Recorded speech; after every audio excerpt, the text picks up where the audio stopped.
ప్రకృతిలో కొన్ని వింతలుంటాయి కదా, వాటిలో ఒకటి అచ్చం కత్తిలాంటి కొమ్ములతో అద్భుతమైన సామర్థ్యంతో మన భారతదేశంలో ఉన్న ఒక ప్రత్యేకమైన గేదె జాతి. ఈ విశ్లేషణలో మనం పండారిపురి గేదె గురించి, అంటే భారతదేశపు కత్తి కొమ్ముల ఆస్తి వెనుక ఉన్న విశేషాలు తెలుసుకుందాం. అసలు ఈ గేదెలో ఉన్న అతిపెద్ద స్పెషాలిటీ ఏంటో తెలుసా? ఇది దాదాపు ప్రతి ఏటా ఒక దూడనివ్వగలదు. ఆలోచించండి, ఈ ఒక్క కారణంతోనే రైతులు దీన్ని ఓ రకంగా ఆధునిక కామధేనువు అని పిలుస్తారు. మరి ఇంత ఖచ్చితంగా ఇదెలా సాధ్యం? అదేంటో ఈ విశ్లేషణలో చూద్దాం. సరే, ముందుగా ఈ అద్భుతమైన పండారిపురి జాతిని పరిచయం చేసుకుందాం. అసలు దీన్ని చూడగానే ఎలా గుర్తుపట్టాలి? దాని ప్రత్యేకత ఏంటి?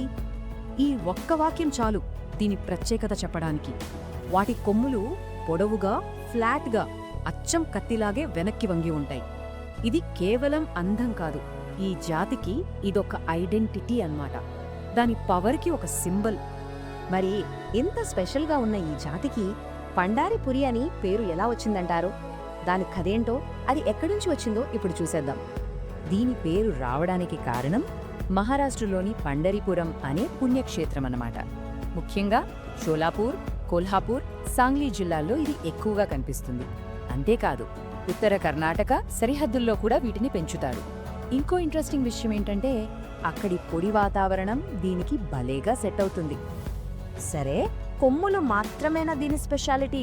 కాదు, దాని శరీరాకృతిలో కూడా చాలా ప్రత్యేకతలున్నాయి. అవేంటో చూద్దాం.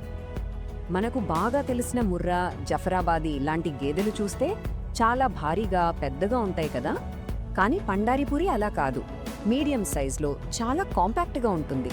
దీనివల్ల ఇది చాలా చురుగ్గా కూడా ఉంటుంది.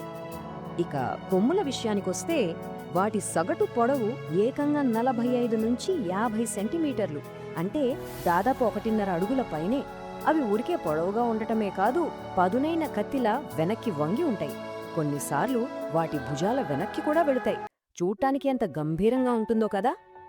ఇంకొన్ని ఫిజికల్ ట్రేట్స్ చూద్దాం. వాటి తుంటి ఎముకలు కొంచెం పైకి పొడుచుకొచ్చినట్టు క్లియర్గా కనిపిస్తాయి. చర్మమేమో చాలా పల్చుగా, మెరుస్తూ, మృదుగా ఉంటుంది. ఇవన్నీ కలిపి దీనికి ఒక యూనిక్ లుక్ ఇస్తాయి. ఓకే, ఇప్పటి వరకు మనం దాని రూపం గురించి చూసాం. ఇప్పుడు దీని అసలైన బలం ఏంటో తెలుసుకుందాం. రైతులు దీన్ని ఎందుకు అంతగా ఇష్టపడతారో చెప్పే అసలు కారణం దాని పునరుత్పత్తి సామర్థ్యం. అసలు ఎందుకని ఈ జాతికి అంత డిమాండ్? రైతులు దీనికోసం ఎందుకు వెతుకుతారు? సమాధానం చాలా సింపుల్, కానీ చాలా పవర్ఫుల్. ఈ గేదె దాదాపు ప్రతి 12 నెలలకు ఒక దూడనిస్తుంది. డైరీ ఇండస్ట్రీలో ఇంతకన్నా కావాల్సిందేముంటుంది చెప్పండి? ఈ ఒక్క లక్షణం చాలు దీన్ని మిగతా అన్ని జాతుల కన్నా ఒక అడుగు ముందు నిలబెట్టడానికి. దీన్నే రెగ్యులర్ బ్రీడర్ అంటారు. అంటే ఇది టైంకి ఎదకు వస్తుంది. దాని బ్రీడింగ్ సైకిల్ను మనం ఈజీగా అంచనా వేయొచ్చు. ఈ నమ్మకం ఉండటం వల్లే మన భారతీయ గేదె జాతుల్లో ఇది అత్యంత సమర్థవంతమైన బ్రీడర్గా పేరు తెచ్చుకుంది. సరే, ఇన్ని గొప్ప లక్షణాలున్నాయి అంటున్నాం, మరి ఇవన్నీ రైతుకు లాభాల రూపంలో ఎలా కనిపిస్తాయి? ఆ లెక్కలేంటో చూద్దాం. మొదట పాల దిగుబడి. ఒక ఈతలో ఇది యావరేజ్గా 1400 నుంచి 1500 కిలోల పాలిస్తుంది. ఇప్పుడు ఆలోచించండి, మంచి పాల దిగుబడి, దానికి తోడు ప్రతి ఏటా ఒక దూడ, అంటే రైతుకు ఏడాది పొడవునా గ్యారంటీ ఆదాయం అన్నమాట. ఈ టేబుల్ చూస్తే మనకింకా క్లియర్గా అర్థమవుతుంది.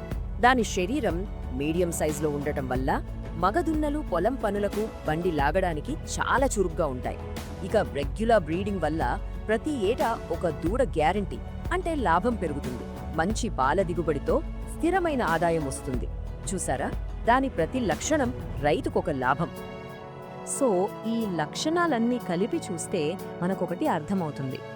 పండారిపురి గేదె కేవలం ఒక జంతువు కాదు, అదొక కంప్లీట్ ఎకనామిక్ ప్యాకేజ్. అవును, దాని కన్సిస్టెంట్ బ్రీడింగ్, మంచి ప్రొడక్టివిటీతో ఈ పండారిపురి గేదె ఇప్పటి రైతులకు నిజంగా ఒక కామధేనువు లాంటిది. ఇది గాలిలోంచి కోరికలు తీర్చకపోవచ్చు, కానీ రైతు కష్టానికి తగ్గ ప్రతిఫలాన్ని నమ్మకంగా, స్థిరంగా ఇస్తుంది. అందుకే ఇది చాలా విలువైన ఆస్తి. చివరగా ఒక ముఖ్యమైన ప్రశ్న. ఇలాంటి ప్రత్యేకమైన, సమర్థవంతమైన దేశీయ జాతులను కాపాడుకోవడం మనకు ఎంత అవసరం? ఇది కేవలం పశువుల గురించి మాత్రమే కాదు, మన జీవ వైవిధ్యం, మన వ్యవసాయ భవిష్యత్తు, వీటన్నింటి గురించి మనం ఆలోచించాల్సిన సమయం ఇది. జ్ఞానం పంచే కొద్దీ పెరుగుతుంది, కానీ ఆ ప్రయత్నం చేయడానికి మీలాంటి వారి సపోర్ట్ చాలా అవసరం. మీ విజయమే నా లక్ష్యం. నన్ను, నా కంటెంట్ని సపోర్ట్ చేయడానికి BSR లెర్నింగ్ హబ్ని ఇప్పుడే సబ్స్క్రైబ్ చేసుకోండి. మనం కలిసి ఎదుగుదాం.